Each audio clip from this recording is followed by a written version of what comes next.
wala, hindi ka mag-aantay ng ibang tao tumulong sa'yo. Tulungan mo yung sarili mo. And that's what I did.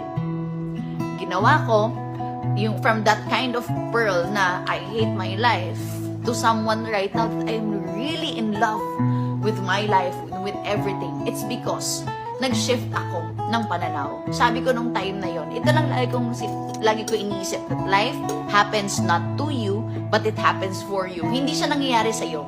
Ang buhay, hindi siya nangyayari sa'yo. Everything that's happening in your life, it's a gift. And sometimes, your worst experiences are your best experiences.